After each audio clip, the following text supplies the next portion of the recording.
Subscribeujte YouTube kanal Doma kulture Čačak. Lajkujte nas, komentarišite i delite video sadržaje o našim programima. Postanite redovni pratilac i primajte obaveštenja o novim videomaterijalima iz oblasti kulture. Vaš Dom kulture Čačak.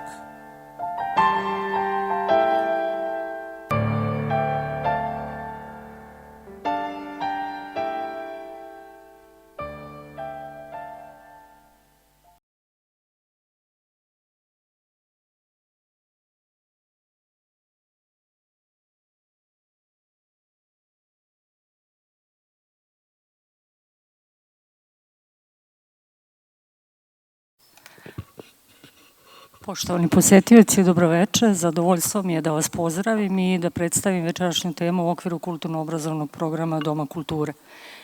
Večeras imamo događaj veče sa Pecom Popovićem, promocija njegove knjige Tragovi u beskraju. Sa nama su večeras gospodin Petar Peca Popović i gospodin Mihajlo Pantić. Rock'n'roll kao vazduh, kao voda, kao zemlja, kao vatra sa slavom koja isparava, havaričnom popularnošću i varljivošću zaborav ne umire. Odlaze samo njegove zvezde. Ne dočekavši dane rock'n'roll uspona i ludila, Staljin je konstatovao: jedna smrt je tragedija, mnogo smrti statistika. A to što se smatra životom rock zvezda je nešto komplikovanija zbrka nego što izgleda, čak i kada časopis Rolling Stone objavi rezultat referenduma svojih čitalaca povodom liste najvećih mrtvih rock'n'roll junaka. A izbor, bolje reći svojevrsna kanonizacija, poput svake kanonizacije, nikada dovoljno po volji i ukusu vernika. Redosled prvih 10: John Lennon, Jimi Hendrix, Kurt Cobain, Jim Morrison, Elvis Presley, Freddie Mercury, Janis Joplin, George Harrison, John Bonham, Keith Moon, nameću logično pitanje: nije li recimo i svu smrti nanesena nepravda nekim gigantima? Gde su Michael Jackson, Buddy Holly, Johnny Cash, Bob Marley, Otis Redding, Frank Zappa, Mark Bolan, Marvin Gaye, Bon Scott, Ray Charles? Sve navedene povezuje istina da su umrli mnogo pre zasluženih zrelih godina. Njihovi tragični odlasci su uvek na mestu preseka vektora moći, privatnosti i kreativnosti. Sjaj se nalazili u slavi, a jecaj u taboru ostavljenih. Rock'n'roll je majka, ali što reče Donovan, i kop smrti. Umire se za razne stvari, pa zašto ne i zbog muzike. Ona baš u višem smislu to i zavređuje. Slušaš pesme, pamtiš reči i melodije kao oblik lične molitve. Na koncert ideš ozaren kao na liturgiju. Interesuje te religija sa tog oltara, trzalice za gitare, lista pesama, bubnjarska palica, štampani program, bilo kakva uspomena. U kutku sobe onda praviš posebno mesto za takve stvari. To nije muzika. To je ono što si kada slušaš muziku i sve ono što želiš ili si želeo da budeš. To je način na koji posebna pesma ume da premosti jaz između ljubavi i stvarnosti. To je čarolija apsolutne pripadnosti. Biti radoholičar, poput Pece Popovića, znači gledati na svet širom otvorenih očiju, trajno začuđenog dečaka koji odbija da odraste jer ne želi da se probudi iz čarobnog sna. U tom nebuđenom snevivanju on osjeća sebe do poslednjeg damara celim svojim bićem sa strašću koja se preliva preko svih razumnih granica. Ako nečije ime može biti sinonim za neku formativnu pojavu kada je to ovdašnjem rock'n'rollu reč, ime Petra Pece Popovića zaista to jest. Evo i knjige Tragovi u beskraju koja to potvrđuje. Gospodin Petar Peca Popović, rođen je u Beogradu, rock kritičar, novinar, pisac, urednik novina, bio je glavni urednik časopisa Džuboksa i Roka, dva najtiražnija lista u istoriji jugoslovenske rock periodike. Pisao je za Politiku, Politikin zabavnik, Blic, Sportski žurnal i mnoge druge časopise. Radio je i za Radio Beograd i za Radio 101. Kao novinar i urednik dao je veliki doprinos na afirmaciji zabavne i rock muzike. Pomagao je mnogim muzičarima na početku svojih karijera, pa da pomenemo nekolicinu: Zdravka Čolića, Bijelo dugme, Grupa Azra, Riblja čorba, Bajaga instruktori, Poslednja igra leptira i mnogim drugima. Po ideji Pece Popovića 28. avgusta 1977. godine održan je besplatni koncert Bijelog dugmeta kod beogradske hajdučke česme. To je bio jedan od koncerata sa najviše posetilaca u bivšoj Jugoslaviji. Napisao je više desetina predgovora i pogovora za knjige iz oblasti popularne kulture i nekolika knjiga, Rokopisi Kikinda, Short 04, 2 priče, Biti rock'n'roll, Proleće u Topčideru i Tragovi u beskraju. Dobije pregršt nagrada, medalja i plaketa, odlikovanja u Srbiji i u svetu. Naš sledeći gost, gospodin Mihajlo Pantić, rođen u Beogradu, jedan je od najznačajnijih srpskih intelektualaca, pisac, eseista, profesor Filološkog fakulteta u Beogradu i glavni urednik književne opštine Vršac, čiji je dugogodišnji saradnik i autor 3 knjige eseja u prestižnoj biblioteci Nesanica. Priče Mihajla Pantića prevođene su na 20 jezika, posebna izdanja na francuskom, engleskom, bugarskom, slovačkom, makedonskom, mađarskom, zaista su zastupljene u antologijama i kod nas i u svetu. Poštovani gosti, zaista sam počastvovana vašim prisustvom. Zahvaljujem se što ste se odazvali pozivu da dođete u Čačak. Želim vam dobroveče, također dobroveče i dragoj publici koja prati rad ovog programa. Za početak će nam se obratiti gospodin Pece.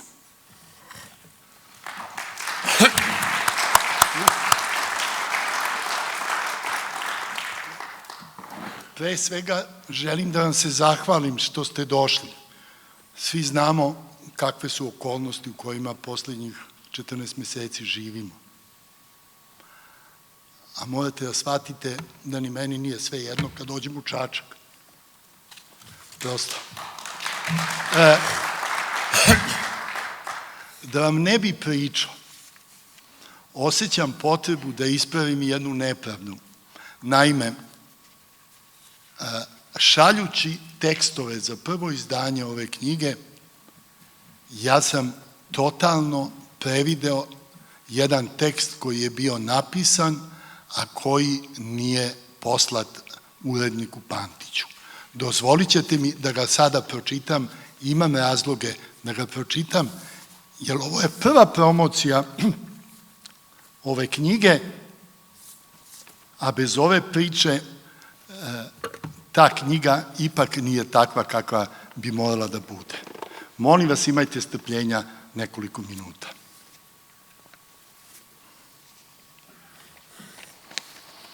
Naslov je Da se mašta, da se sanja. Muzika svojom suštinom zna da ohrabri sećanje. I što pesma duže postoji u našim životima, više je uspomena koje od nje i uz nju se gomilaju. Muzika je uvek deo prave umetnosti, trijumf nad ljudskim slabostima. Omogućava privatnu potregu za skrivenim unutrašnjim harmonijama. Upravo zato neke pesme, kad ih osetljivi pevaju, svojom celinom ili u detalju nose čudo da plemene, ali i vrate nas u dane kada smo mislili da imamo i možemo sve. Svako sećanje je moja nova sadašnjost, a neke pesme mom tekstu nikad ne daju mira. Tako prva ploča Jadranke Stojaković, objavljena 1973. u Beogradu, nosi refren Putovanja, putovanja, da se mašta, da se sanja, da se prima i poklanja. To je od onih pesama za uvek izmerenih zlatnim satom, koga nemam, ali koji kuca ritmom moga srca. Od te i sličnih pesama, prašnjavost davnih dana, počinjem da pretapam u bajke za mog unuka. Putovala je, maštala i sanjala prva trubadurka i sudbonosne generacije jugoslovenskih akustičara 70-ih, a potom svoj život galantno poklanjala. I kada sam je posle 4 veka video kako otvara dane Sarajeva u Beogradu, navalile su proklete uspomene i ponovo me zavodile adrese moje mladosti kojih više nema. Nema Davorina u Misirbinoj, nema Gorana ni u Miloša Obilića, ni u Nemanjinoj, nema Toskićeve diskoteke, nema Dragana u Sremskoj, ni Bode kod Veselina Masleše, ni Zdravka na Grbavici, nema oba Predraga sa 2 strane Titove ulice, nema Duška u Parkuši, ni Slobe na televiziji, nema Hide u Vrazovoj, ni Najlove pizzerije pored Miljacke. Ni Jadrankinih adresa u Živka Jošila 53 ili porodice Ribara 22. Sve je prošlo ili će proći ko u pesmi. Samo pevaljka koja skita banuće jedne ovakve kišne noći da se čudi i zapita. Koliko je ljudi prošlo ovim krajom, koliko je sunca bilo, a kiše lilo nad Sarajem. Glas od svile koji poje o zlatnim suzama i lengeru što lađu vuče na dno, ta Japanka Ranka San, što je pune 23 godine hleba jela na tuđem jeziku, više ništa i nigde nema osim ličnog skladišta dobrote i vokala urođene miline. Nedovoljno Hrvatica, premalo Srpkinja, a porodično izmešana sa muslimanima, svojevrsni je simbol olimpijske 84. ali i kasnije izmeštenog, izguranog, išamaranog, ali ne izgromljenog Sarajeva, onog bez koga naše mnoge prošlosti nemaju iskrene osmehe i zvuk do koga drže. Onog koga smo naivno, a srčano pokušali da branimo aprila 1992. na Trgu Republike i za Urlika ne računajte na nas, a koga godinama obnavljaju mladi ljudi neopterećeni teškim bisagama polnih nesporazuma i mržnji. U ukletim avlijama ovih prostora, gde ništa ne ume da smrdi kao bivši mirisi, jedino tuga pesme ima snagu da razgari pamćenje duše. U tom jacinom sevdahu stih ponekad izraste u biblijski amulet što čuva verovanje da pomahnitali svet jednom ponovo može nići iz ljudske dobrote. A od trunja te bosanske grude neopterećena pevačica, znajući koliko smo sve to mogli mi, gradi sentimentalno zdanje, svesna kako varalica život i dalje nosi čaroliju da nekim pričama doda neverovatne ishode. Jadranka je uprkos dugoj karijeri i zdravstvenim udesima ostala jaca pevaljka, vlastica nedostatka mere u emocijama, sentimentalnosti na ivici lomnosti, narativa koji peče, bazirajući uvek svoj program na pesmama tkanih od ženskih čežnji. Sve njene radosti bile su i jesu manje od onog što je zaslužila. Zato su njeni resitali plodovi okeana samoće. Što drugi tuguju, ona ispoveda. Pri tome ima nešto što razoružava. Ona ne žali za životom koji je udara i izmiče, nego se čudi što nikad nije umeo kako valja da zakuca i na naos časnih osoba. Seta zbog sreće koja je bila cicija i kukavici neseći koja je prema njoj bila tako galantna. Put od istine srca ka istini razuma ume da vodi kroz mnoštvo tunela. Njime je čežnjom višeg reda i nadom neizlečivog optimiste Jadranka toliko puta hodala, znajući da kada umetnik izgubi svoju dozu naivnosti i deo svoje detinje groznice, on više nije umetnik. Ovlastila je rođeno srce da trajno ostane beskućna skitnica. Redom je gubila svoju zemlju, svoje stanove, svoju porodicu, svoju sreću i svoje zdravlje. Uprkos tog poretka nepravdi svojom istrajnošću zapravo slavi čudo nepredavanja. Dobro zna da svaka njena pesma izrasta iz istog mesta, iz tla ličnog bespuća i kraha mnogih snova. Pripada onima koji su imali snage da u kaljuzi 90-ih pevajući krate muke, a da pritom ne ukaljaju sopstvenu biografiju. Zato svaka pomisao na Jadranku vraća osmeh na mesta odakle smo davno, bez garda i sumnje, jurnuli ka životu.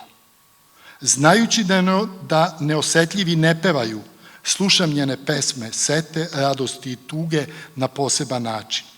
A pepeo prohujalosti kao belina naše kose potvrđuje koliki smo zbog tih juriša gubitnici u pobedi koja se odavno ne računa. Hvala vam.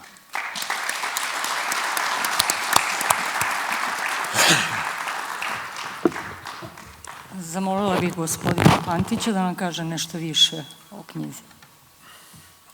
Najpre da vam poželim dobroveče i da vas zamolim za dopuštenje da počnem sa jednom ličnom impresijom. Naravno da vaše prisustvo u ovolikom broju pre svega doživljavam kao znak poštovanja za delo čoveka koji je za mene, a ne samo za mene, nego za mnogi od nas, sinonim za jednu pojavu koja je u velikoj meri odredila naše živote, počevši od, dakle, ajde da kažem u prvom licu jednine, od mojih najranijih dečačkih dana, pa sad evo do sasvim zrelog i prezrelog doba. A impresija se sastoji u jednom potpuno za mene neobičnom ambijentu od kog sam se, moram da kažem, odvikao u proteklih godinu i nešto dana. Ja sam, kao što ste čuli, a poneko od vas zna, profesor Filološkog fakulteta i moja svakodnevica je vezana za rad sa živim ljudima, za razgovor, za diskusiju o onome što nas sve zanima i čemu smo posvetili naše vreme, ali proteklih godinu i nešto dana ja razgovaram uglavnom sa kompjuterskim ekranom na kome se povremeno pojavljuju sličice mojih studenta otprilike veličine lične karte. I sad ovo doživljavam kao istinski, ne morate mi verovati na reč, kao jedan trenutak ponovne inicijacije čoveka koji je u svom životu imao, neću preterati, najmanje 2,5, možda i 3.000 književnih večeri. Ne mogu, recimo, uopšte da se setim kada sam prvi put bio u Čačku u književnim poslovima, ali sigurno pre 30 i nešto godina jesam i možda nije bilo ni godine da ne navratim u Čačak iz ovih ili onih razloga. Tako ću i ove godine kao predsednik žirija DIS-ove nagrade pozdraviti najnovijeg dobitnika Stevana Tontića.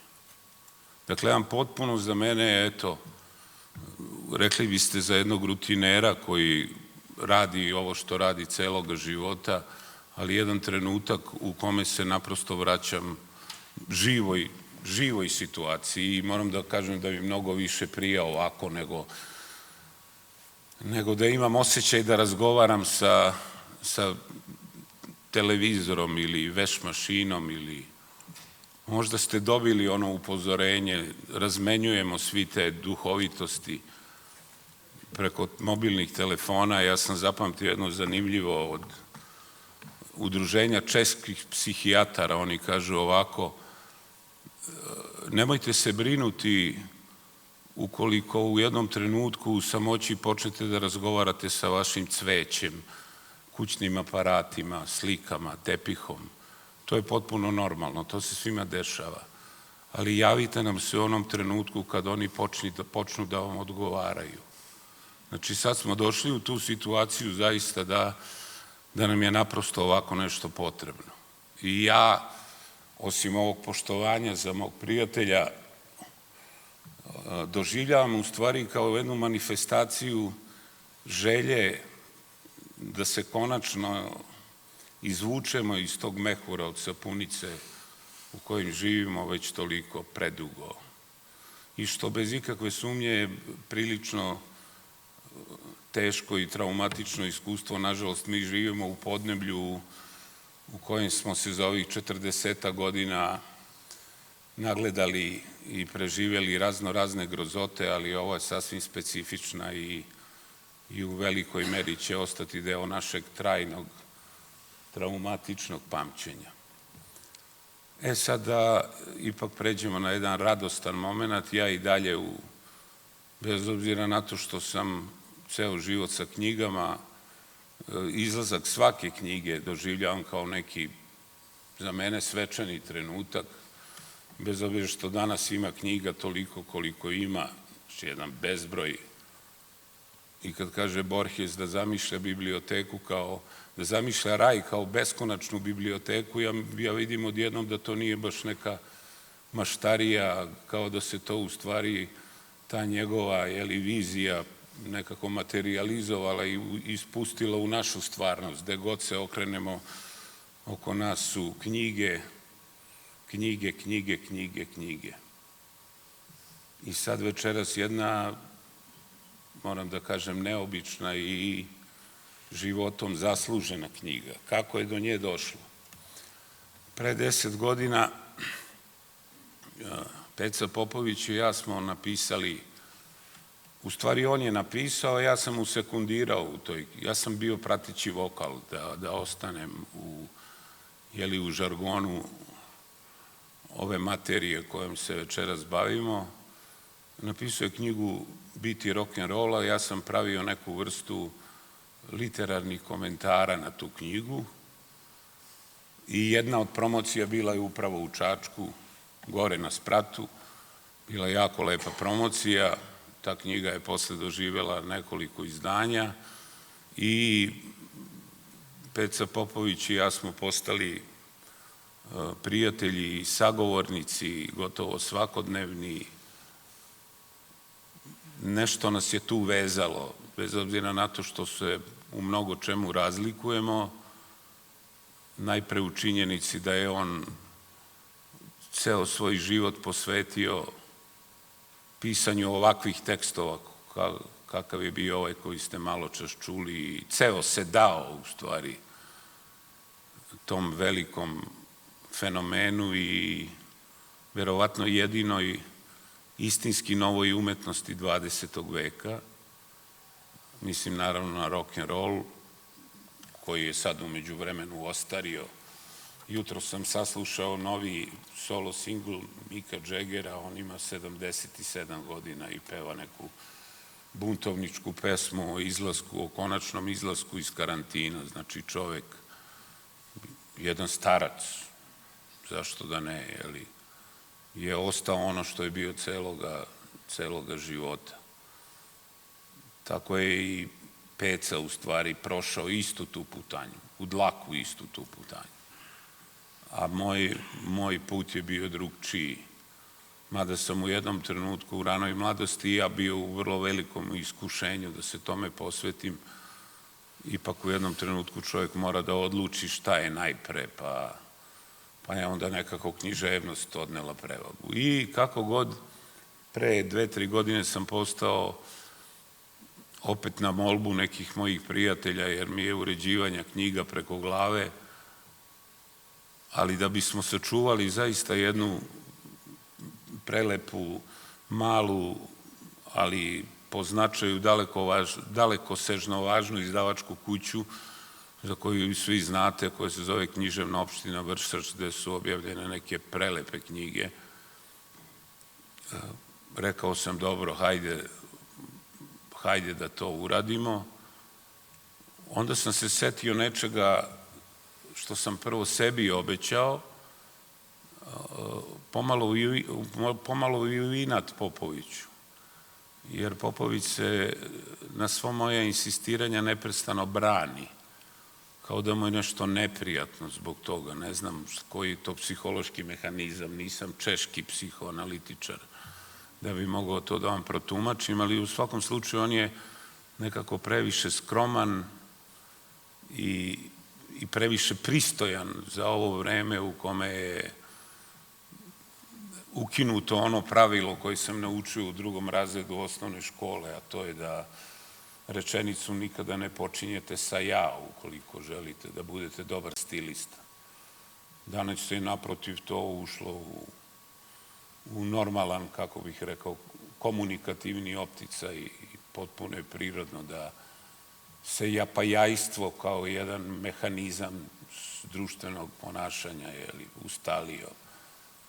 Kako god, ja sam jedan od onih ljudi koji je čitao jukebox kao gimnazijalac i imao sam ceo komplet od prvog do poslednjeg broja njegovog izlaska. On je negde pri kraju već počeo da hramlje i prestao je sa redovnošću izlaženja, ali ja sam ipak uspevao da dođem i do tih brojeva koji su nekako, da kažem, odumirali prirodnim putem i pamtim mnoge ili neke, ajde da ne preteram, neke od tih tekstova koje je Popović pisao već u ono vreme, a kasnije sam ga naravno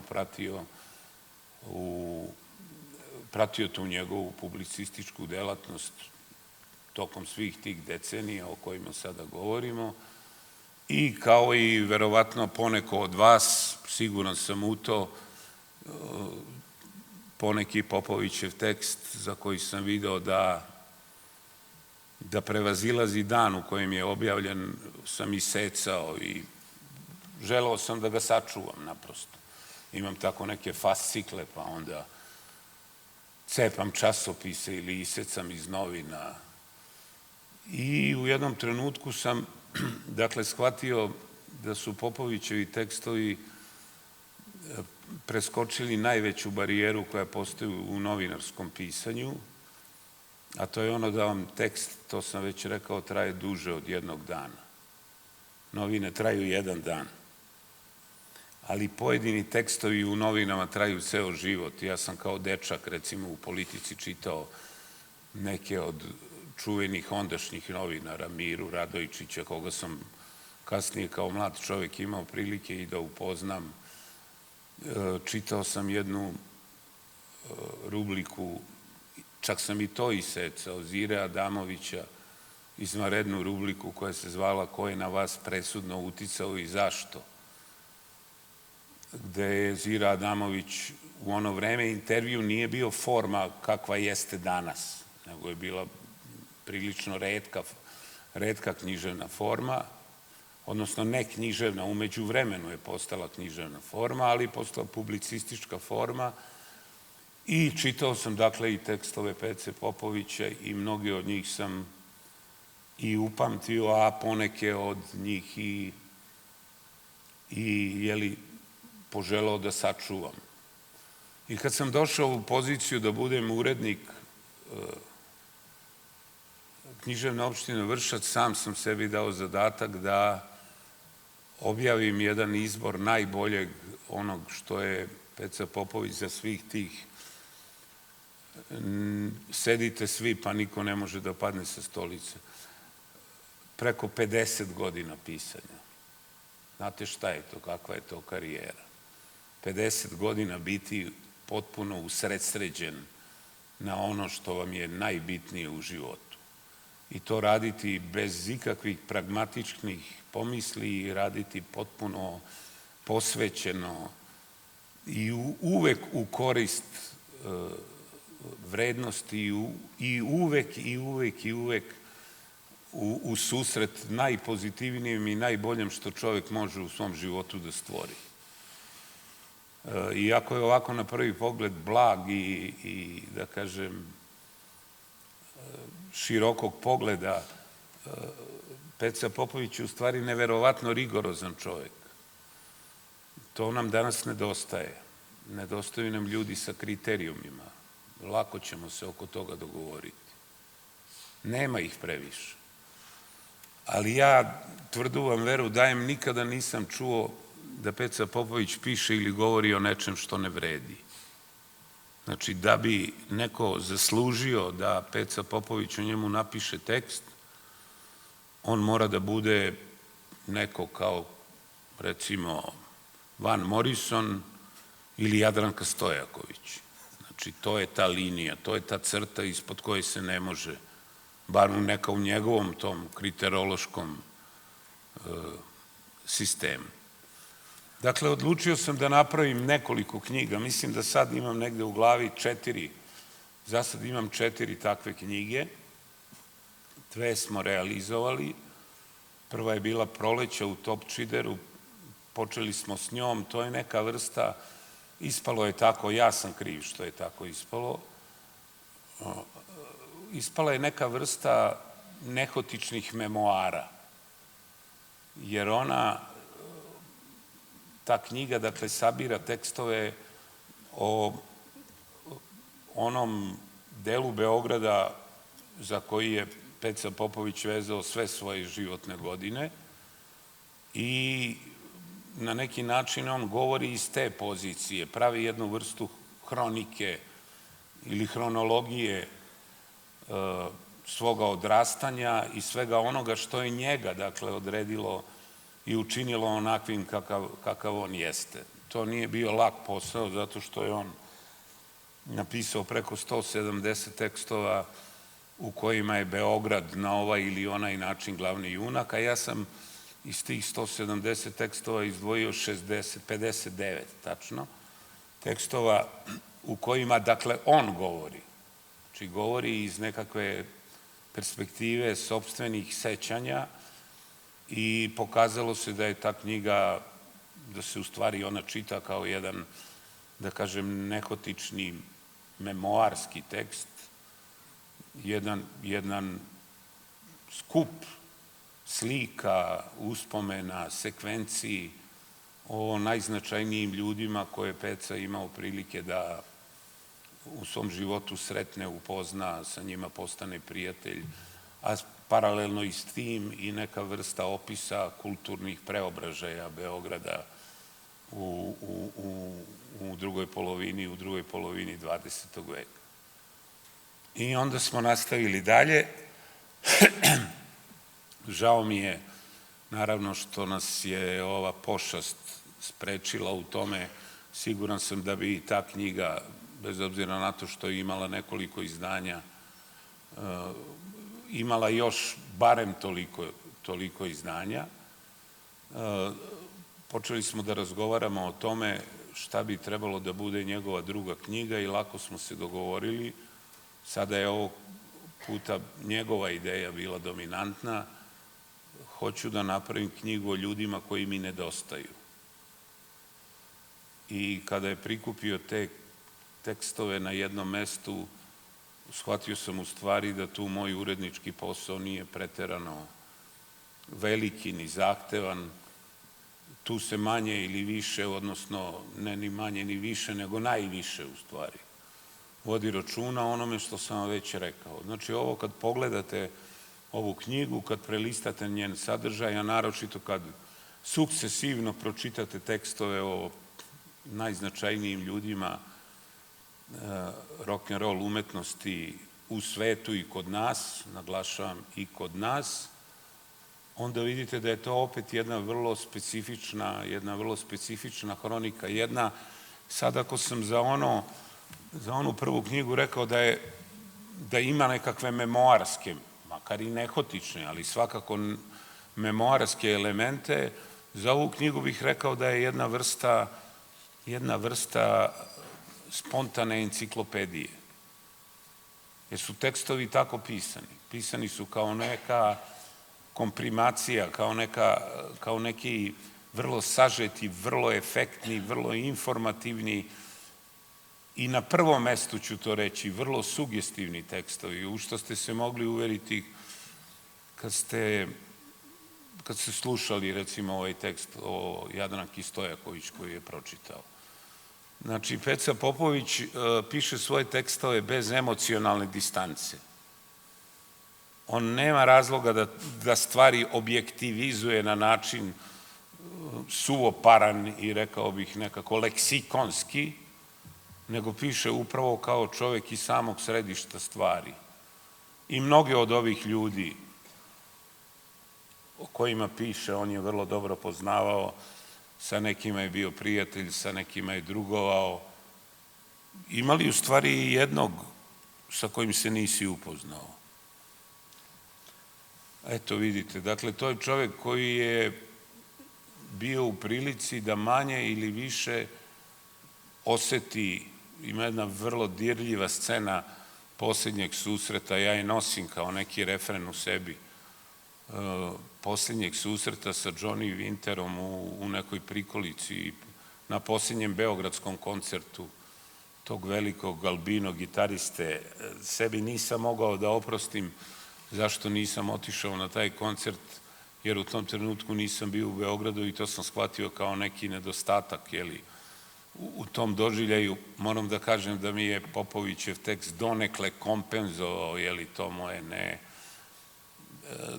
nemogućnost da budem na tom koncertu. Eto, to su neke tako, da kažem, prve moje impresije, prvi utisci, prvi zaključci koji povodom ove knjige mogu da izreknem.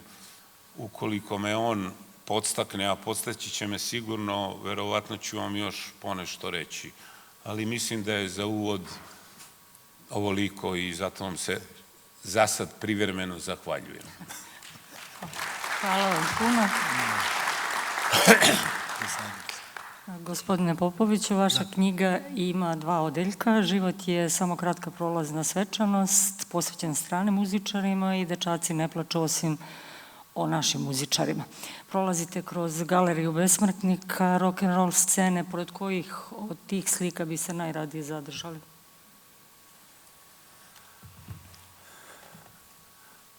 Pa znate, ovo su tekstovi koji su nastali posljednjih 13 godina. Da, od 2000. Ali malo pre gospodin Pantić pričao 50 godina. Prošle nedelje je bilo 54 godine od prvog objavljenog teksta za pare. Ono što sam pravio zidne novine po školi, to se ne računa, ali ono što sam pisao pa dobio novac, to je 54 godine i nedelju dana. Tako da je tu prošlo mnogo ljudi. Ja nisam teo da se vraćam na starije tekstove, zato što imam obavezu prema nekoj drugoj knjizi koja je objavljena pre 11 godina, imala ovde promociju, pre 13 godina imala ovde promociju Rokopisi. U toj knjizi ima 27 tih nekakvih susreta sa ljudima koji su meni mnogo značili. Ovih 53 ličnosti koje su uvrštene u ovu knjigu su ličnosti bez kojih moj život bi zvučao verovatno drugčije, odnosno to bi verovatno bio nemi film. Ti ljudi, to njihovo stvaralaštvo, njihovi primjeri, njihovo delo, njihov trag je nešto menja u meni. Strana imena ovde uvrštena su mi mnogo značila da se vratim u istoriju, u početke, među pionire. A s druge strane, u izboru ovih imena koje sam uvrstio domaćih imena, nisu svi iz sveta rock'n'rolla. Imate tu tekst, recimo o gospodinu Ivanoviću. Njemu sam pisao u antologiji srpske pesme, ali to je nešto sasvim drugo. On nije pripadao ovom žanru. Gospođa Zora Vasiljević nije pripadala, ali ja sam teo da kažem da ono što mi često zaboravljamo, mi verujemo da istorija počinje, sve više smo dresirani da verujemo da istorija počinje onog momenta kad nas neko zajaše. Ne.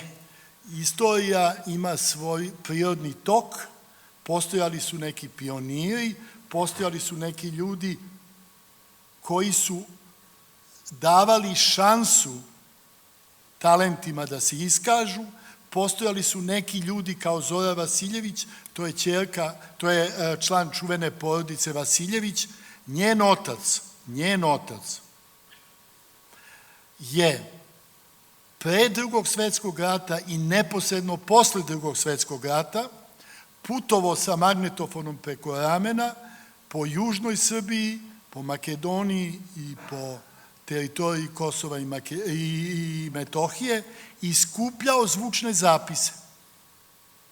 Ja sam imao prilike da je upoznam, ali nekoliko dana pred njenu smrt mene je Bilja Krstić povela kod nje i ona me uvela u svoju trpezariju i na trpezarijskom stolu, gde je porodica Vasiljević okupljala najznačajnije muzičare i muzikologe bivše Jugoslavije, stojale su 42 gomile sa trakama. I ona me je pitala, dajte mi savjet šta s ovim da radim, jer to nikome ne treba. Ja sam je savjetovao da to usmeri ka Srpskoj akademiji nauka i umetnosti. Ona je umrla 10 dana kasnije, ali srećom, akademija je pre 4 godine napravila odelenje, to je zgrada preko puta, u Knez Mihajlovoj preko puta same zgrade gde je sedište akademije, gde je napravljena arhiva, gde se pravi zapravo arhiva audio i filmskih zapisa. Jer znate, narod koji zaboravi svoj zvuk i svoj jezik nema istorijskih razloga da postoji. Ozbiljne zemlje se tim ozbiljno bave.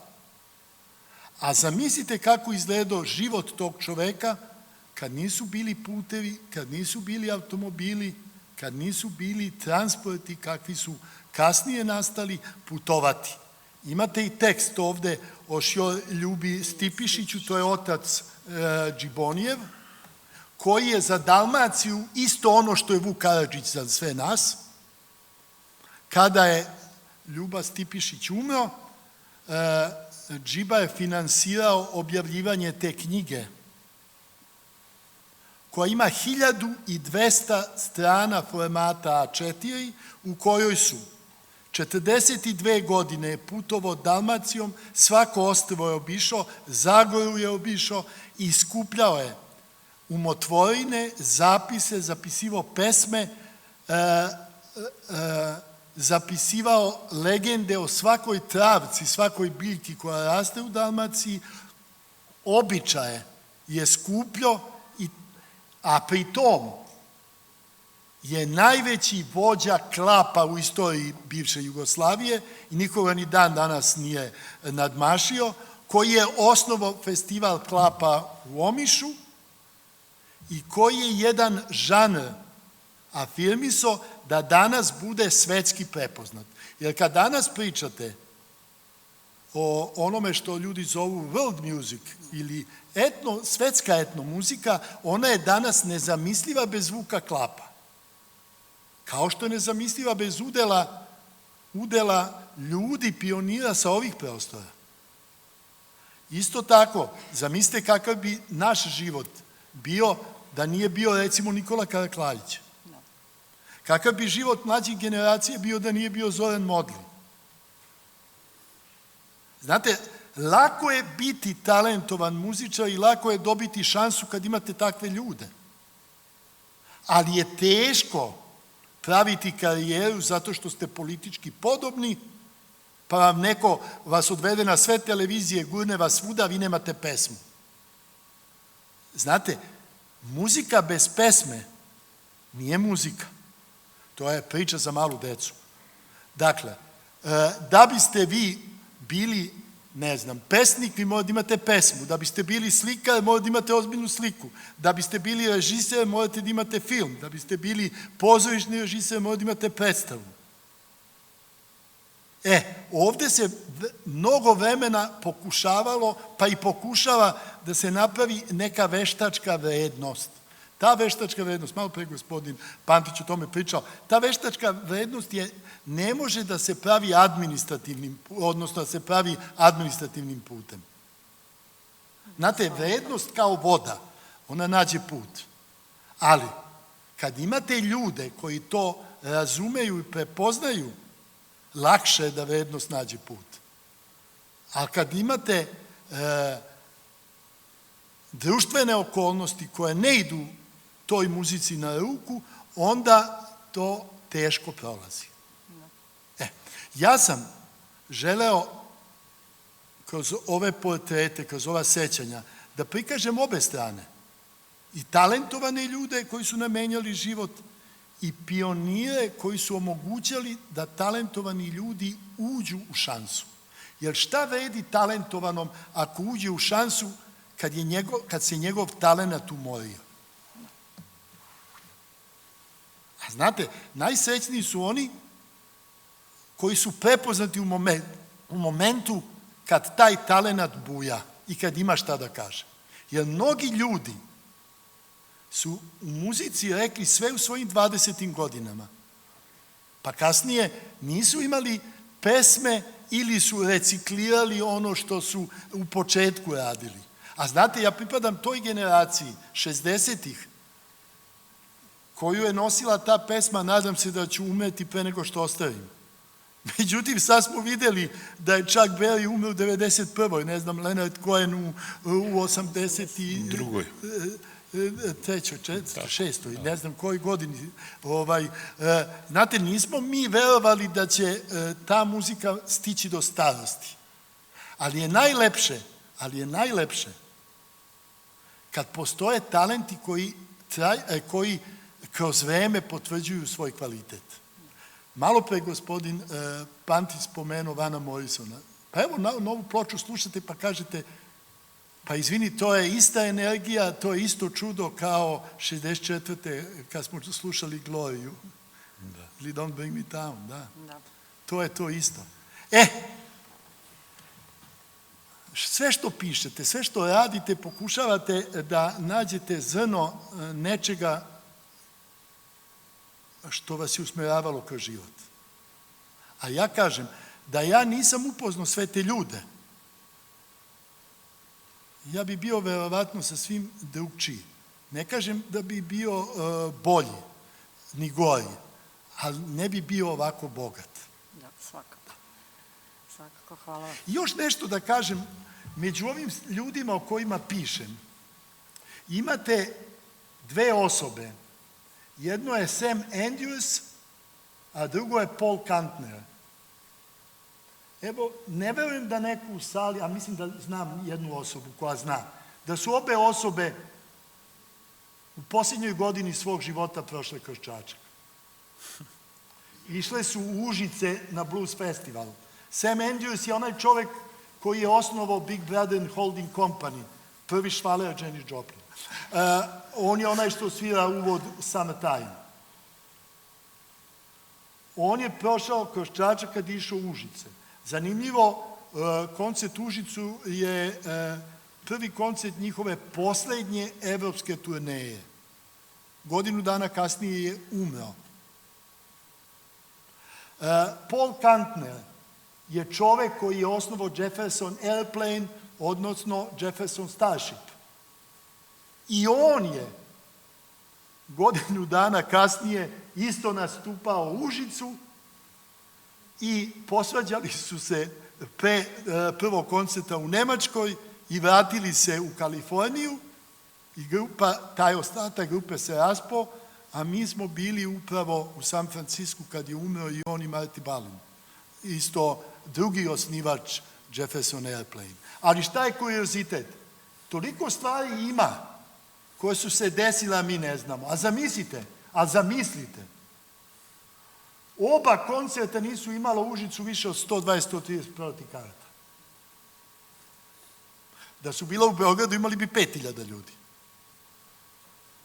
Ali prosto u Užicu postoje neki ljudi, neka energija i neko verovanje da oni sa svojim festivalom na koje dovode te pionire čine dobru stvar za tu sredinu. I stvarno, ti ljudi su doveli neverovatno značajne muzičare. Mi nismo ni svesni kakvi su to ljudi. Kao što nismo ni svesni šta je sve Čačak dao jugoslovenskoj, odnosno srpskoj muzici. Nismo svesni. Ja pretpostavljam da ljudi nemaju dovoljno svesti, jer su ti ljudi blizu. Pa ne vide u dimenziji vremena i značaja koliko su oni ostavili.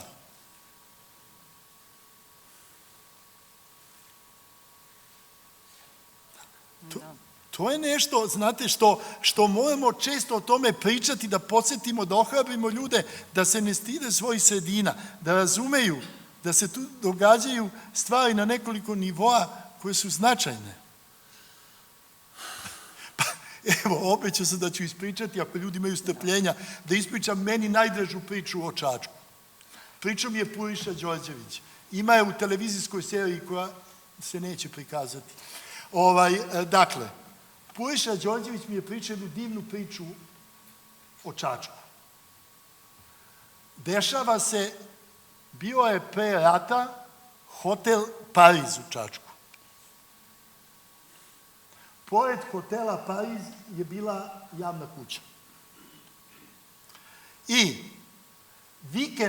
vikendom bi iz Beograda dolazili radio pevači koje je pratio lokalni sastav koga je predvodio Točkov otac. I radio pevači bi došli pre podne uvežbali bi, oni bi petkom, subotom i nedeljom nastupali i odlazili za Beograd, radio pevači. Purke je tada imao 17 godina. I on bi pobegao od kuće, popeo se na prozor i gledao zadivljeno pevača, radio pevača ili radio pevačicu i slušao, divio se Točkovom ocu kako svira. Čak mi je Točak poslao tu sliku kako izgleda taj orkestar. I u petak uveče, naslonjen na prozor, nekoga je munuo u rebra laktom, pojavila se jedna ženska osoba iz susedne zgrade i rekla: mali, pomeri se. I sada on gleda čudo unutra, a vidi ovo sa strane. I kaže: izvinite, teto, pošto je? A teta mu kaže: 20 dinara. Purke ostavi muziku, otrči kući da vidi kako može nabaviti 20 dinara. Ukrade jednu sliku i 2 knjige i u subotu ujutru na pijaci proda to za 17 dinara. Za 17 dinara. I računa da će popodne opet nešto maznuti, pa u nedelju ujutru prodati i imati 20 dinara. Međutim, u nedelju ujutru se desi 6. april 1941. Počne bombardovanje i Purke za džabe imao 17 dinara i ništa nije bilo od prvog iskustva sa gospođicom iz kuće pored hotela Pariz. Ali ta priča o tim muzičarima predratnim koji su pratili radio pevače iz Beograda je važna. Bez njih ne bi bilo kasnije te cele priče o popularnoj muzici u Čačku, ne bi Bele višnje 66. u januaru svirale prvo veče na Gitarijadi u Beogradu, ne bi Aca Gušter prešao u Beograd pa svirao u grupi San i kasnije imao karijeru koju je imao, ne bi Točak odavde otišao u Kragujevac, preko Kraljeva u Kragujevac pa napravio što je napravio, ne bi Bora otišao, pa ne bi ta priča išla kroz vreme sve do gospodina koji je kralj Čačka. Ali kralj Čačka jeste nešto što je interesantno. Ne samo da je muzičar, ne samo da je slikar, on je i dizajner i mislilac. To je posledica sve te tradicije koja je ohrabrivala talent. Ne pričamo o Teofilovićima, ne pričamo o drugim ljudima, ali kažem prosto o dečacima sa Morave i svega toga što je bilo. Da, hvala.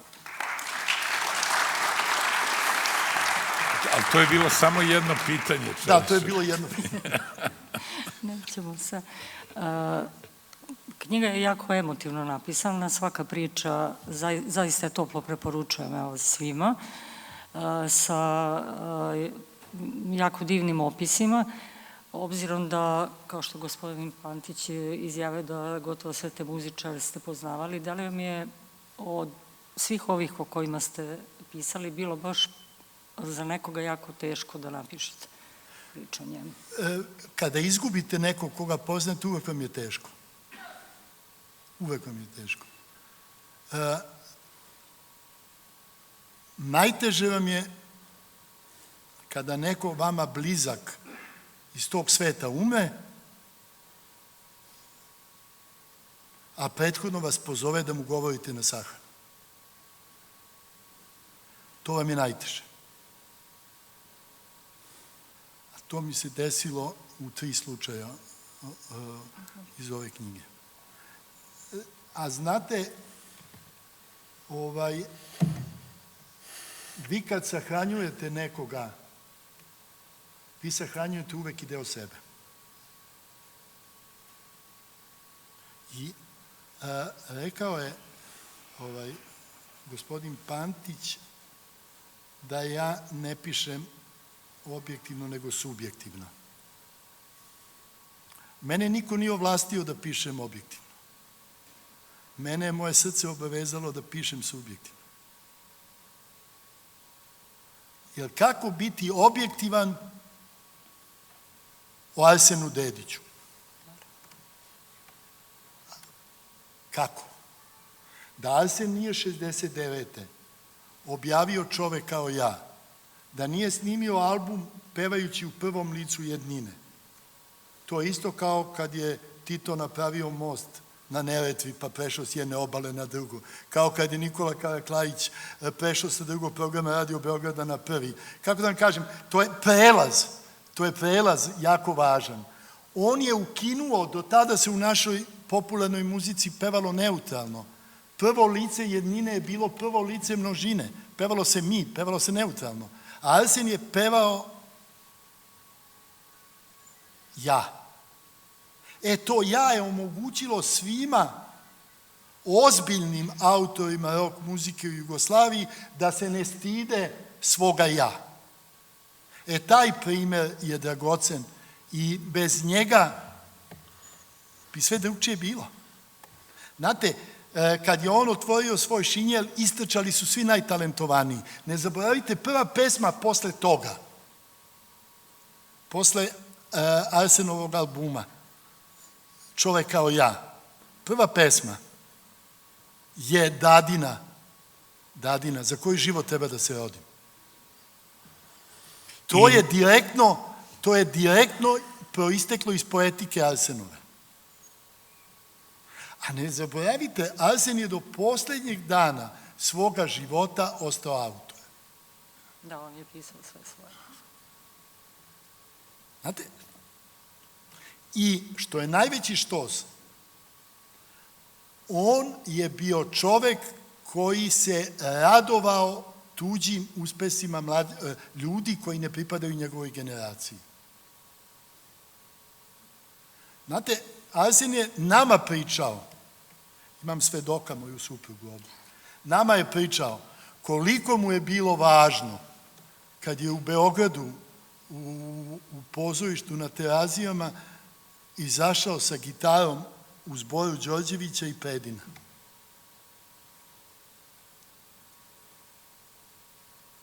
Koliko mu je bilo važno. Svi se drugi pozivaju na to šta im je Arsen uradio, koliko im je pomogao. Međutim, njemu je to bilo važno, jer on je prepoznao nekog ko je talentovan na način, ko je talentovan da napiše nešto što on možda njegovo vaspitanje ili nedostatak drskosti mu nije omogućavao, nije dozvoljavao da se tim bavi. Kod Bore je to prepoznao. Balašević imao svoju poetiku, Johnny imao svoju poetiku, Bregović svoju, ne ulazim, ovi mlađi svako svoju, ali Arsen je bio taj. I kad pišete, znate, on je meni učinio u stvari dve najveće stvari u mom životu, u ovom poslu. Arsen je slavio 50 godina svog stvaralaštva u Sava centru. Pozvao i pitao da li bi ja napisao tekst za program koji se delio na svakom sedištu. Kako da vam kažem, to je nešto što ja nisam spavao mesec dana. Ne da nisam znao šta ću napišem, nego da se ne obrukam. Meni je Pera Zlatar, moj urednik 82. godine, mi je rekao, idi pravi intervju s Arsenom. Ja sam se toliko uplašio. A ja sam već bio glavni urednik Jukeboxa 7 godina pre toga, tada sam vodio list rock u Beogradu. Ali Pera Zlatar me pozvao i rekao, napravi intervju sa Arsenom za intervju, časopis neki intervju. Verujte mi, to je meni bila velika čast. Ovo kad me Arsen Dedić pozvao i rekao, hoćeš li da napišeš povodom 50 godina, to je za mene bilo, kako da vam kažem, kao kad je Pix igrao u timu sveta. Ili kad je Bora Kostić dao Jašinugu, znati slobodnog udarica. To je bilo to. I druga stvar,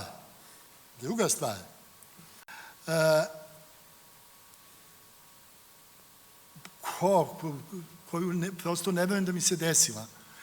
Kada je Leonard Cohen dolazi u Beograd, ja sam pisao neki tekst u Ninu. A ja sam ga isekao iz Nina. I kad je on došao u Beogradu je prvi koncert u areni uopšte u karijeri održao.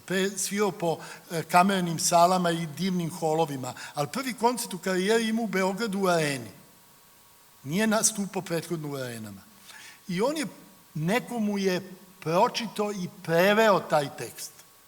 On je poslao na dan koncerta plakat sa nekim potpisom, meni je poslao. Mi smo bili na koncertu, koncert jeste važan. Zašto je važan?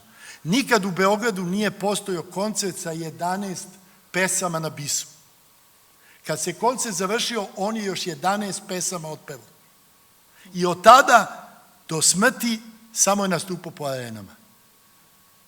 I kad je otišao, ja sam napisao u novinama u kojima sam tada pisao, u Blicu, napisao sam jedan tekst o tom koncertu. Neko iz njegove ekipe je uzeo taj tekst, preveo ga na engleski i stavio na njegov zvaničan sajt. Meni ništa više u životu ne treba. Znate, Leonard Cohen je u 24. godini dobio najveću književnu nagradu u Kanadi, dobio je 2 godine kasnije najveću pesničku nagradu u Kanadi, tek u 33. godini je objavio prvu ploču. Ali je bio literarna legenda i kormila kanadske književnosti i poezije pre nego što je ušao u muziku. A onda kad je ušao u muziku, on je ostavio dubok trag i veliki utisak na sve nas. I kada su mi te 2 stvari se dogodile, meni više ništa i ne treba. Stvarno mi više ništa ne treba. Ovo ostalo je sve luksuz. Pa verujte mi. Kako da ne, svakako. Pitajte publiku, možda neko iz publike hoće nešto da pita. U vašim esejima uvek pišete i o vašim ličnim stvarima, ličnom odnosu prema muzici određenog autora ili prema njima samima. Da li se slažete sa tezom koju je još u manifestima napisao Vladimir Pištalo, da privatno nije univerzalna umetnost bi bila jedna prazna rupa? Nisam najbolje čuo što je Vlada napisao da je. Da privatno nije univerzalno, umetnost bi bila jedna prazna rupa. Pa sigurno. Pa sigurno. Znate, vi kad odete na koncert nekog ozbiljnog, nikad nećete izaći i vikati samo ova pesma valja. Svako će nešto drugo prepoznati u nekim drugim pesmama. Kad odete u Van Gogov muzej u Amsterdamu, nećete plakati pred jednom slikom. Ima da se plače pred više slika. Znate, kad slušate neku ploču, vi je nekad jedanput slušate, pa se vratite na neku pesmu, a nekad ne možete danima da prestanete da slušate celu ploču. A nekad se uvek kroz život vraćate na tu ploču. Jer to vas zapravo određuje. To vas određuje. Na takvim principima vi gajite svoj ukus. Ne možemo svi da imamo iste ukuse, kao što ne možemo svi da budemo isto obrazovani. I ne možemo svi da volimo na isti način. To je to. Svakako. Da li se danas sa ove vremenske distance može o rock'n'rollu govoriti i dalje kao fenomenu pop kulture ili je sada vreme da se svetu predstavi neka nova naučna disciplina, istorija rock muzike? Pa znate, rock muzika više nije dominantan žanr. Nije dominantan žanr u muzici. Vi sad imate hip-hop, rap, latino, novi ritam i blues.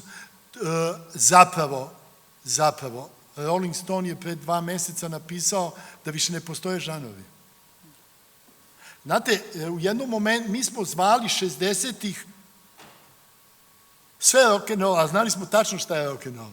A onda, krajem 90-ih, sam ja imao spisak o 172 podžanra. I sad kako se snađete u tom? Da. Znate, teško je, a onda u svakom žanru je bio neko važan. A sad ste videli da se stvari dramatično menjaju. Sad se muzika vraća na ono što je bila pre pojave rock'n'rolla. Znate šta to znači?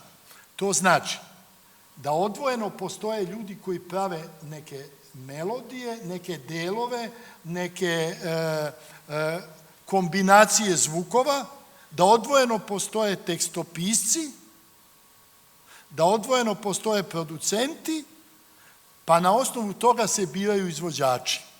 Ili ako ste mnogo popularni, onda vaša ekipa angažuje po svetu ljude i tako se prave hitovi.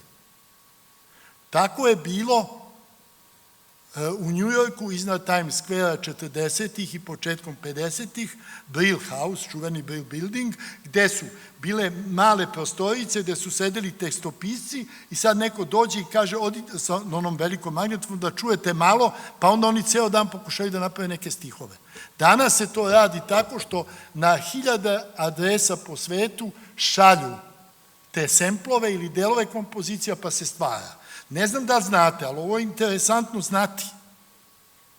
Mi sad u Beogradu imamo dečka koji ima pesmu broj 1 na svetu.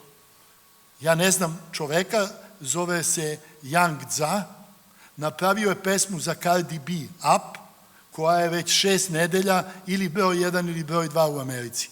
Da je nama neko to rekao 60-ih, da će neko koga ne znamo iz Beograda imati pesmu broj 1, mi bi rekli ti si lud.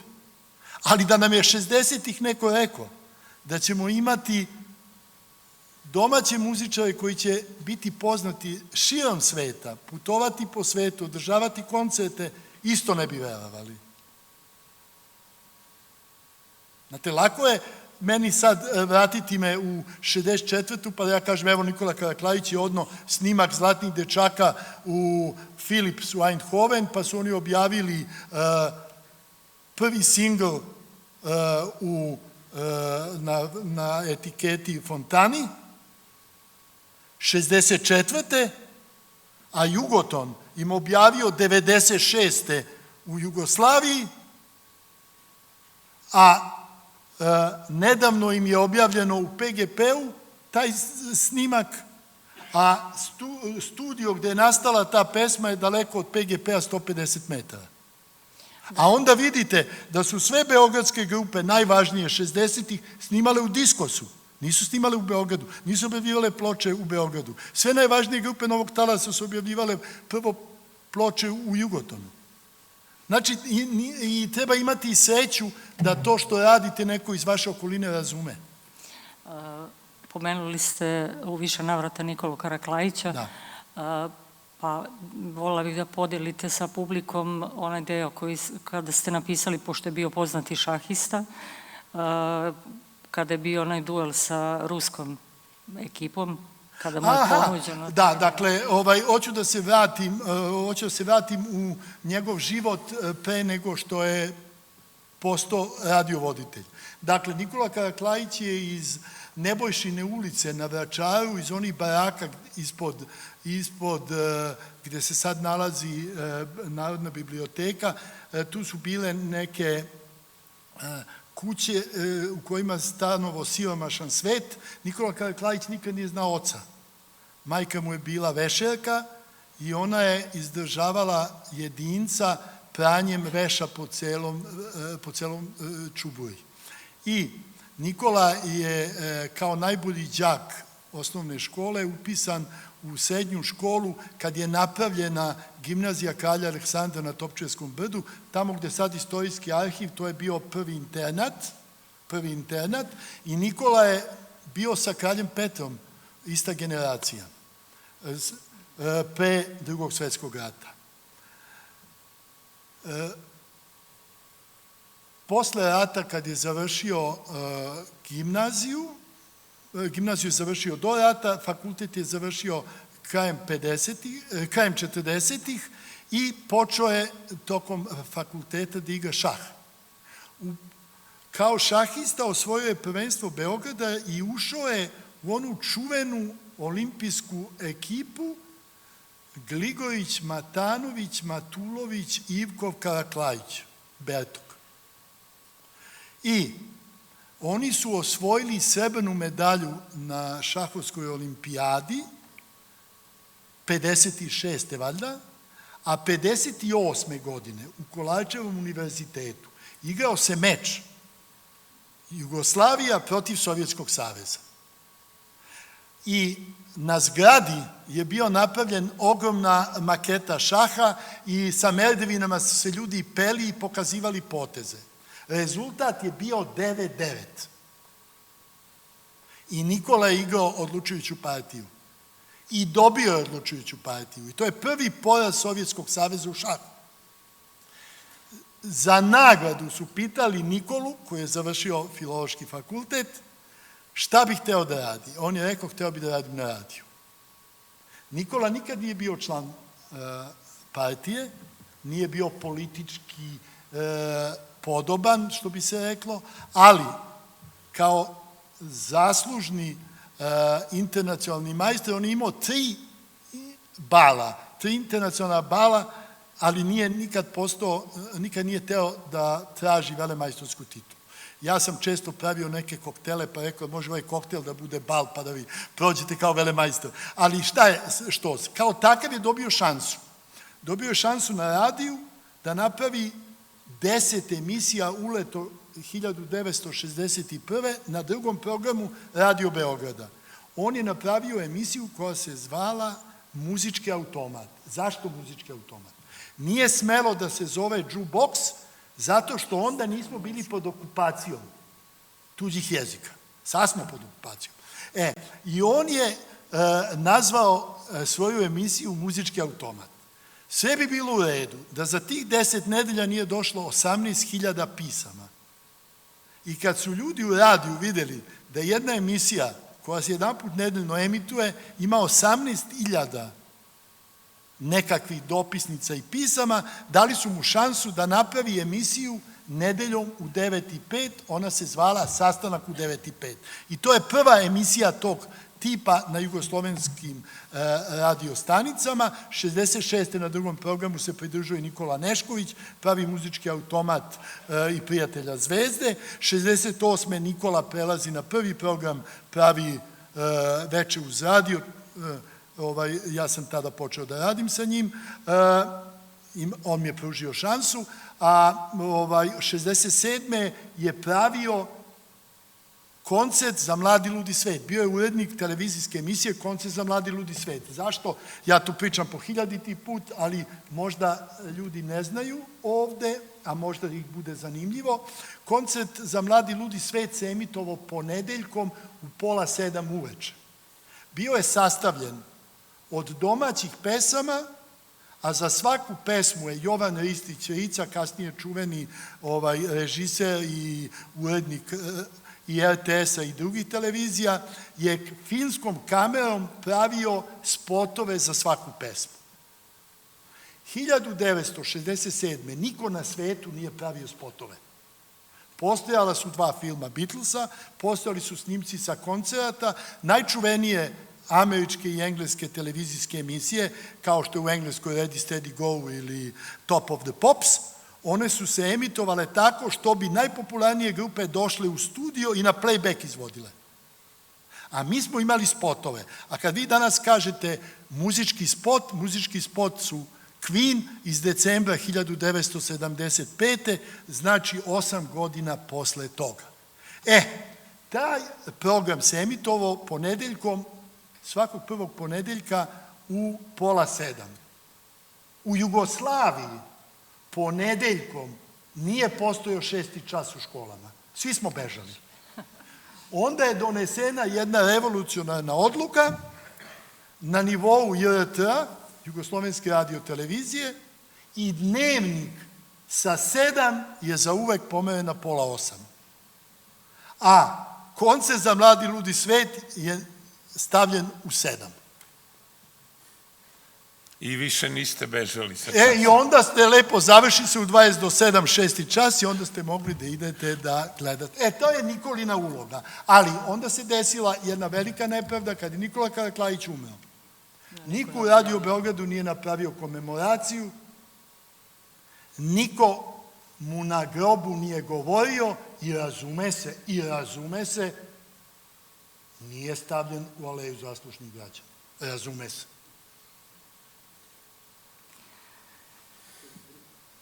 Ja sam sigurna da verovatno ima puno vas koji bi želeli da postavite pitanje našem gostu. Izvolite.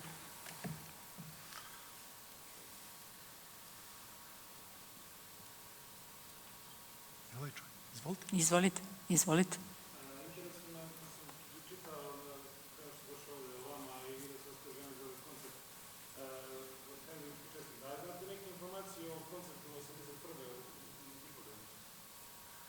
Bože, pa tog dana sam dobio sina. Dalje, nemojte da poredite ta dva koncerta, molim vas. Koncert na Hipodromu 81. Više je njih bilo kod mene u dvorištu gde su nastupili nego na Hipodromu.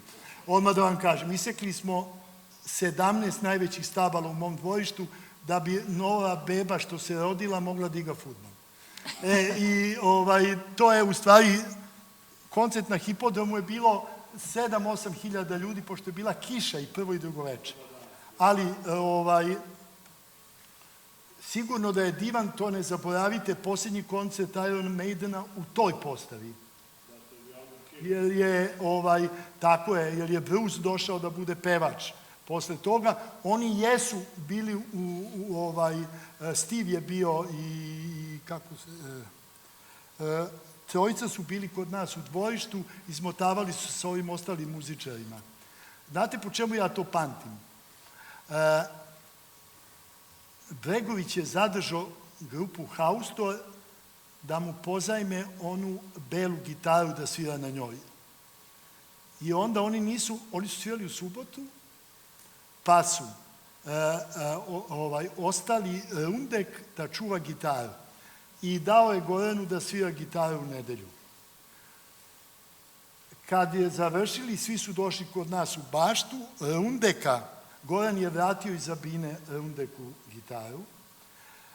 Pokojna Ksenija Zečević je u svoju zastavu 101 stavila Rundeka i njegovu gitaru i dovela ga kod nas kući. I te noći je neko iz auta ukrao tu gitaru. Ukrao tu gitaru. A sad, smešno je što su se odjedanput svi tu skupili i sad smo tražili i onda je banula policija. To je bilo već 4:30 ujutru kad je banula policija, da vidi zašto je ta gužva. A najsmešniji je bio taj slučaj što ta stabla neka što su isečena pala su preko ulice. I onda kad je policija došla, a pre policije, ne znam kako je došao Vlada Petrović Pižon, i pita je su ovo bili neki manevri kad su popadala sva ova drveća, a policija je došla, a ispred policajaca je izašao, nažalost, malo nesuviše trezan Marko Janković. I pitali su ga čije ovo auto što nema vrata. A on je rekao nekom je ukrao vrata na auto. A on imao neki spaček. I sećam se toga da onda kažemo neko ukrao gitaru. On kaže kako neko ukrao gitaru, vidite na šta liči cela ulica. To je taj koncert. Onaj drugi koncert o kome vi verovatno pričate, koji se desio 2005. jer o njemu pričate na Hipodromu. Ne, vi pričate o 5. i 6. septembru 1981. Da. Ne, to... Interesantno su me neke informacije nepotpune, da li su nastupali, ko je nastupao od domaćih... Interesantno je što je nastupala jedna veoma interesantna mađarska grupa. Da.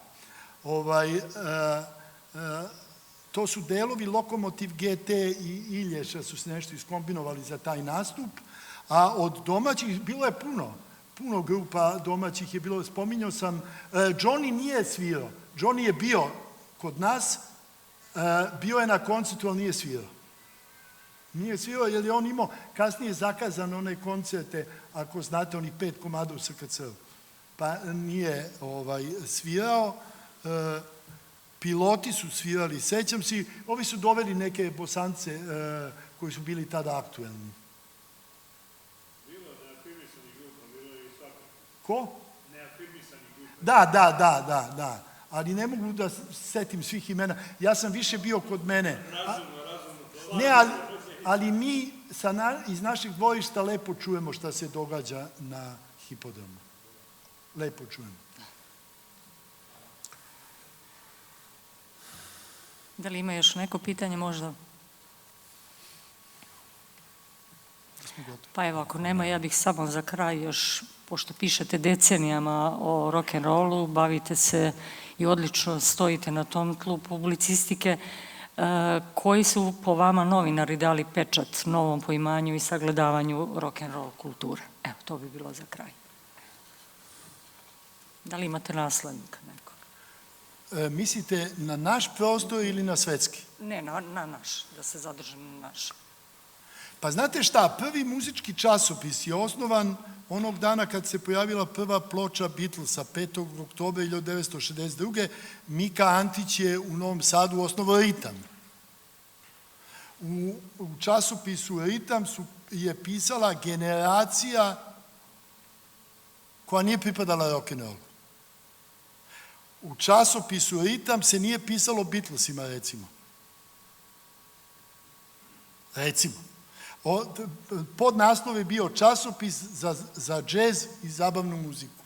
Ali su svake godine birali najpopularnije domaće sastave. I onda bi domaće grupe išle po kioscima, kupovale novine, sekle kupone i slale i tako su svake godine, izlazile su od 62. do 65. Svake druge nedelje izlazio Ritam, to je bio kao novina. I tu su pisali čuveni novinari. Osim, Mika Antić je za kaznu napravio te novine, jer je pravio probleme u Novosadskom dnevniku, bio je neuredan novinar, već je imao antologijske knjige, jasno, iz zbirke, ali da bi ga odvojili od kafana i ulica, zadužili su ga da pravi novine. I on je okupio dobru ekipu. Tu je bio Pera Zlatar je pisao je Dejan Pataković,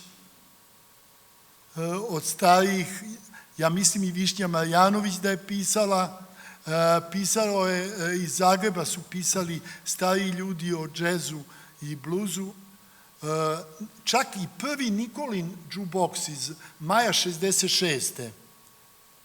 On je objektivno, Nikola je bio glavni urednik, zamjenica mu je bila Višnja, Buč, Borislav Mitrović je bio i Raša Petrović, tu su bili kao vodeći novinari.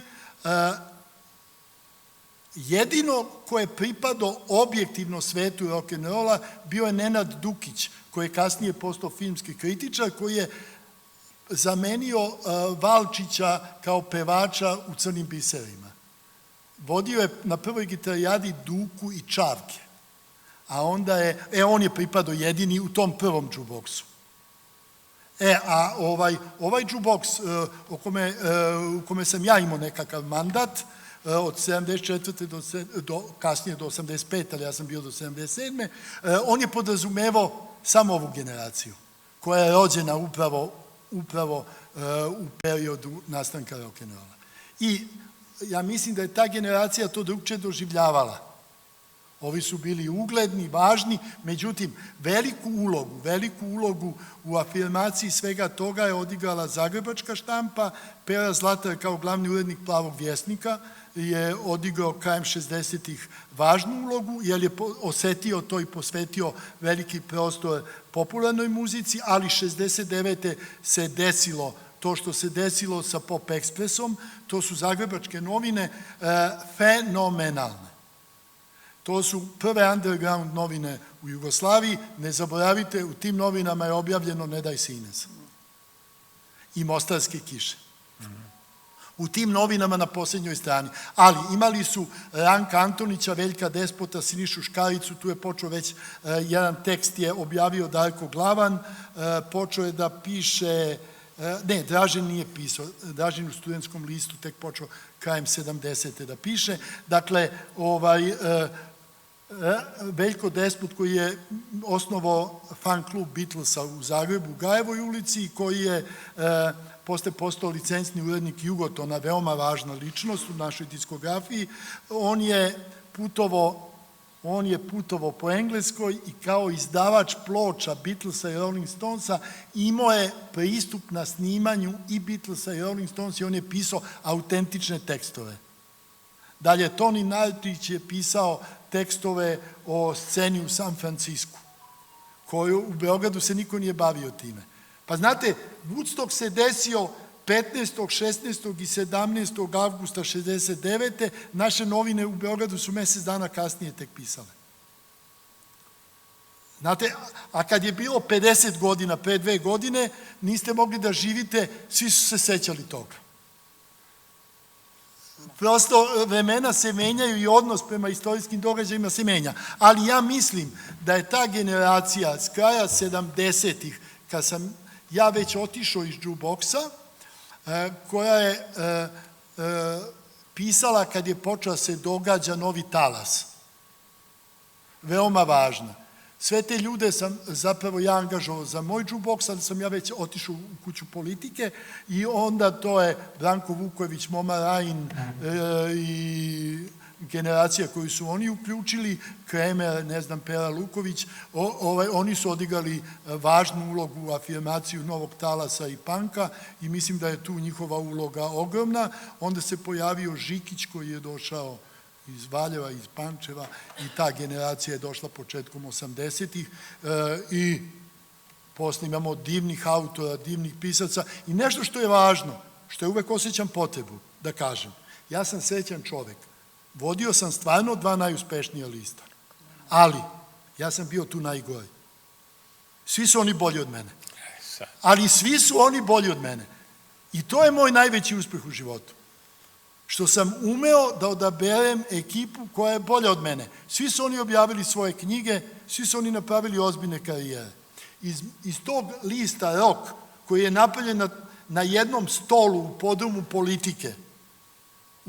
politike, koji se prodavao 150.000 svakog meseca, tiraža, toliko danas svi tabloidi kad se zbroje nemaju 150.000, sa tog stola, vi ste sa tog stola dobili urednika fotografije u Associated Pressu u Vašingtonu, dobili ste Branislava Rašića u Londonu, dobili ste Vejvodu u Parizu, dobili ste Dragana Todorovića, dobitnika najveće književne nagrade u Kanadi, dobili ste Tanju Urošević koja ima radio stanicu u Australiji, dobili ste prvog asistenta Marine Abramović, Snežanu Golubović, dobili ste pokojnu Ivanu Marković, urednicu Kosmopolitana u Španiji, sa tog jednog stola. Ali verovatno niko od njih nije poznavao sve ove muzičare koje A ne, pa oni imaju svi fenomenalne biografije. I mislim i to, pa znate, to je uspeh. To je uspeh, kad odatle odete, pa to što ste tu radili je imalo nekakvu vrednost koja im je otvarala vrata širom sveta. To je nešto što vredi. Znate, ovo ja sad mogu da pričam šta god hoćete. I zato kažem i zato sam ponosan. Svi su oni bolji od mene. Ali ja sam dobar zato što sam prepoznao njihov talent. U momentu kad je trebalo da se prepoznaju.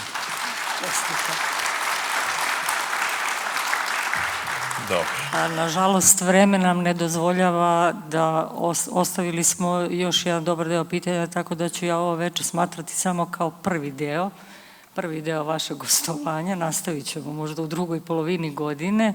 Dom kulture se zatvara zbog epidemioloških mera u 21 čas. Ovim putem se zaista zahvaljujem našim divnim gostima na gostovanju. Počastvovani smo zaista. A ne, ja sam počastvovan kad dođem u Čačak. Ne, ja sam. Vidjet ćemo se kad objavimo. Tu su drage adrese mog odrastanja. Kraj 50-ih, početak 60-ih, to su adrese, to su kuće, to su mirisi, to su boje, to je Morava i to su moji prijatelji. Od Purketa I posljednja želja koju sam imao, ispunila mi se, upoznao sam gospodina Kukića. Ali ne zaboravite, imam delove porodice još u Čačku, imam delove porodice koji su po svetu, a imam Kiću, imam Željka, ja zvezdaš, imam njih partizanovce, ali se mnogo volimo. I ja se divim njima. Eto. Hvala vam i hvala svima koji ste odvojili vreme i bili večera sa nama, prijatno veče.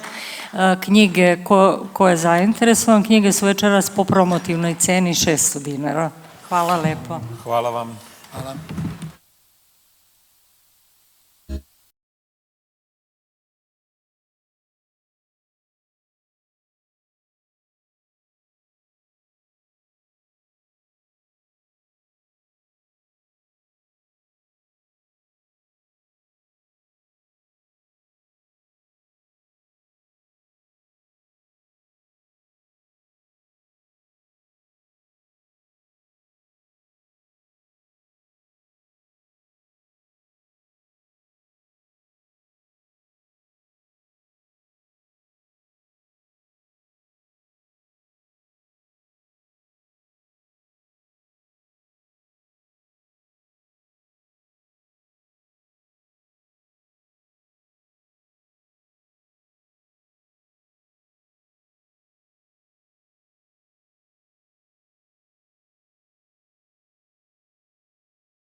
Subscribeujte YouTube kanal Doma kulture Čačak.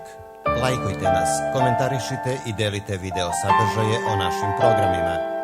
Postanite redovni pratilac i primajte obaveštenja o novim videomaterijalima iz oblasti kulture. Vaš Dom kulture Čačak.